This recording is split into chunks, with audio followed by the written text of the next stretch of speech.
یہ تمام چیزیں بھی سامنے آ رہی ہیں. ان کا جو کنیکشن ہے اسرائیل کے ساتھ اس کو پورے طریقے سے ڈیولپ کیا جا رہا ہے, بتایا جا رہا ہے, اس کے اوپر کچھ ثبوت بھی ملے ہیں, ان پہ ابھی کام چل رہا ہے چیزوں کو کنفرم کرنے پہ.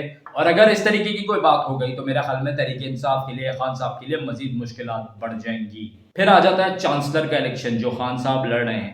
وہاں پر بھی لابنگ اور کیمپین شروع ہو گئی ہے, اور کوشش یہی ہوگی کہ خان صاحب اس کے اندر کامیاب نہ ہو سکیں. اور جو خان صاحب کے اپنے دیے ہوئے بیانیے تھے, جو طالبان کے بارے میں یا جو اسامہ بن لادن کے بارے میں, ان کو بھی ہائی لائٹ کیا جا رہا ہے اور اس سٹوری کو ڈیولپ کیا جا رہا ہے کہ ان کو کس طریقے سے یہاں کا چانسلر بنا سکتے ہیں. اب میں بہت اہم مدے پہ بات کر رہا ہوں جو کل انکشاف کیا ہے فیصل ووڈا صاحب نے حامد میر صاحب کے پروگرام میں.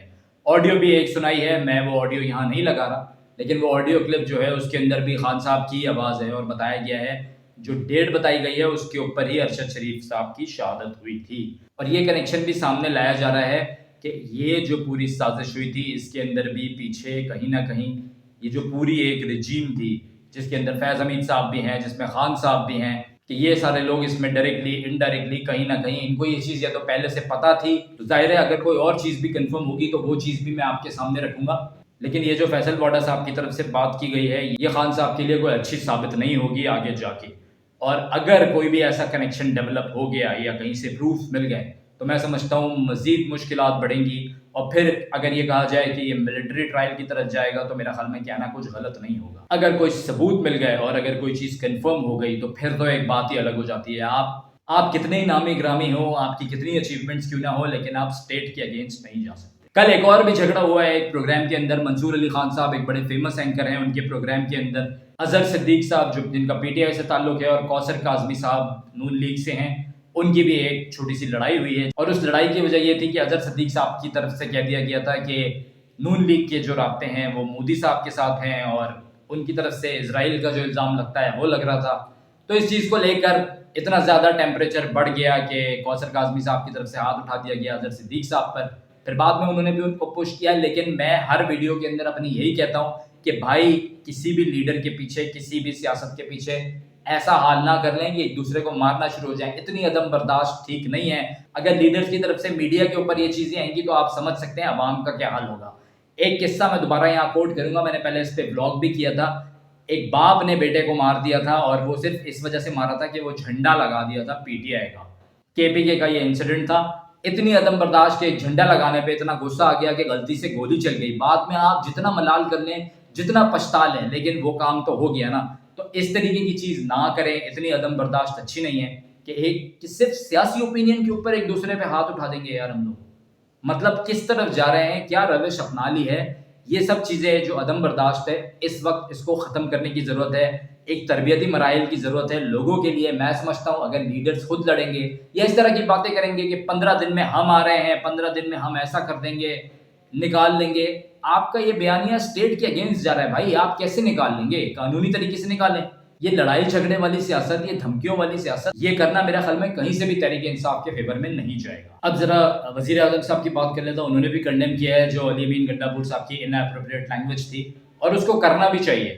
تو ان کی طرف سے بھی یہ اسٹیٹمنٹ آئی ہے کہ جو پاور شو ہوا ہے اس کے اندر جو زبان استعمال کی گئی ہے اس کو ہم کنڈیم کرتے ہیں. جو ہمارے سی جے پی ہیں قائز فائز عیسیٰ صاحب, انہوں نے بھی ایکسٹینشن لینے سے منع کر دیا ہے. آج پاکستان انڈیا کا جو واٹر ڈسپیوٹ ہے اس کی بھی ہیئرنگ ہے, کشن گنگا اور ریپل پروجیکٹ جو ہے, تو اس پہ بھی جب کوئی ڈیولپمنٹ آئے گی وہ بھی آپ کے سامنے رکھیں گے. اب ذرا بات کر لیتے ہیں یو ایس میں ہونے والے الیکشنز کی. کیملا ہیرس بھی اس وقت بہت زیادہ اسٹرانگ کینڈیڈیٹ بن کے سامنے آئی ہے. میں سمجھتا ہوں جو بائیڈن صاحب نے بہت ہی زبردست قسم کا ڈیسیجن لیا کہ وہ پیچھے ہو گئے اور ان کو آگے کر دیا. تو یہ اس وقت جو مقابلہ ہونے والا ہے یہ کانٹے کا ہونے والا ہے. جبکہ میری پرسنل اوپینین یہ ہے کہ ٹرمپ صاحب کے جیتنے کے چانسز زیادہ ہیں, لیکن کیملا ہیرس بھی جو ہے وہ کانٹے کا مقابلہ کر رہی ہیں ان کے ساتھ اور صحیح ٹکر دیں گی. تو ہو سکتا ہے اینڈ میں اگر کوئی چیز بدل جائے تو وہ الگ بات ہے, لیکن ابھی تک جو میرا پرسنل اوپینین ہے وہ ٹرمپ صاحب کا ہی ہے کہ وہی جیتیں گے.